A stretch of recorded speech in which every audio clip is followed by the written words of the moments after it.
कर्नाटक में हार के बाद भी संभलने को तैयार नहीं बीजेपी। एक दूसरे को निपटाने की अभी भी चल रही है कोशिश। गुटबाजी के चलते अभी तक विधायक दल का नेता नहीं चुन पाई बीजेपी। कर्नाटक में विधानसभा चुनाव के परिणाम आए हुए करीब 1 महीना हो चुका है। नई सरकार बन चुकी है, मंत्रिमंडल विस्तार हो गया, विधायकों की शपथ भी हो गई, लेकिन अभी तक बीजेपी ये तय नहीं कर पाई कि विधानसभा में उसका नेता कौन होगा, कौन नेता प्रतिपक्ष बनेगा। अभी तक हाईकमान ये तय नहीं कर पाया है कि कर्नाटक में आगे की रणनीति क्या होगी। पार्टी मुश्किल में फंसी हुई दिखाई दे रही है, लेकिन नेता अभी भी आपस में भिड़ने को तैयार दिख रहे हैं। एक दूसरे पर आरोप लगाए जा रहे हैं। बीजेपी के राष्ट्रीय महासचिव CT रवि ने पार्टी की समझौतावादी राजनीति को हार का सबसे बड़ा कारण बताया। उन्होंने कहा कि हमने अपनी गलतियों के कारण सत्ता गंवाई है। नेताओं ने समझौता किया और इन्हीं चंद लोगों की वजह से पार्टी की सत्ता चली गई। मैं नेताओं का नाम नहीं लूंगा, लेकिन समझौते की राजनीति मौजूद है और इसके परिणाम स्वरूप पार्टी की हार हुई। दरअसल CT रवि ने नाम किसी का नहीं लिया, लेकिन उनका संकेत साफ साफ पूर्व CM येदियुरप्पा और उनके बेटे BY जीवेंद्र की ओर था। वहीं पूर्व CM DV सदानंद गौड़ा के बयान ने तो पूरी पार्टी को ही सवालों के घेरे में खड़ा कर दिया। उन्होंने दावा किया कि 13 सांसदों को पार्टी के नेता ही बदनाम कर रहे हैं। उनके खिलाफ खबरें प्लांट की जा रही हैं। दावा किया जा रहा है कि पार्टी उनके रवैये से नाराज है। वरिष्ठ सांसदों के मनोबल को गिराने का सुनियोजित प्रयास किया गया है। इस मामले में राष्ट्रीय नेताओं को हस्तक्षेप करना चाहिए और इस स्तर पर भ्रम को दूर करना चाहिए।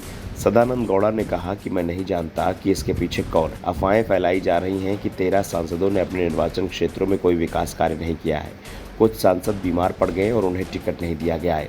सदानंद गौड़ा ने कहा कि हार के लिए मंथन होना चाहिए, जो कमियां हैं उन्हें पहचाना जाना चाहिए, सुधार होना चाहिए, लेकिन पार्टी के अंदर ही लोगों को निशाना बनाया जा रहा है।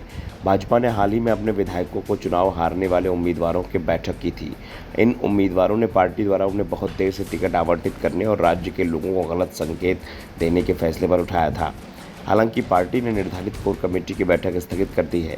कर्नाटक प्रभारी अरुण सिंह पार्टी आलाकमान की ओर देख रहे हैं। दूसरी ओर कांग्रेस राज्य में अपना समर्थन मजबूत करने की दिशा में बड़े कदम उठा रही है। पार्टी ने कैबिनेट का पूरा कोटा भर दिया है और महत्वपूर्ण बेंगलुरु निकाय चुनाव और आगामी लोकसभा चुनाव की तैयारी भी शुरू कर दी है। कांग्रेस भाजपा और RSS की विचारधारा को निशाना बना रही है। आलाकमान CM सिंधा रवैया और डिप्टी CM DK शिवकुमार के बीच सामंजस्य सुनिश्चित कर रहा है। इन दोनों की जोड़ी बीजेपी के लिए मुश्किलें खड़ी करती नजर आ रही है। भाजपा के सूत्रों ने कहा कि पार्टी ये समझने की कोशिश में है कि कई मंत्रियों सहित 54 मौजूदा विधायक चुनाव क्यों हार गए। 72 नए चेहरों को टिकट जारी करने का प्रयोग औंधे मुंह गिर गया है। नेता वोट प्रतिशत की बात कर बहादुरी से मोर्चा खड़ा करने की कोशिश कर रहे हैं, लेकिन सच बात यह है कि हम चुनाव हारे हैं। सीटें 35% से कम हो गई हैं और हालात यही रहते हैं तो लोकसभा चुनाव में नुकसान और भी बड़ा होगा। साफ है, कर्नाटक में बीजेपी की हालत ख़राब होती जा रही है। पार्टी के हाथ से सिर्फ राज्य की सत्ता ही नहीं निकली है, पार्टी के लिए अब राज्य में वजूद बचाने की चुनौती खड़ी हो गई है। अगर जल्दी सुधार नहीं किया गया तो इसके परिणाम लोकसभा चुनाव में दिखाई देंगे।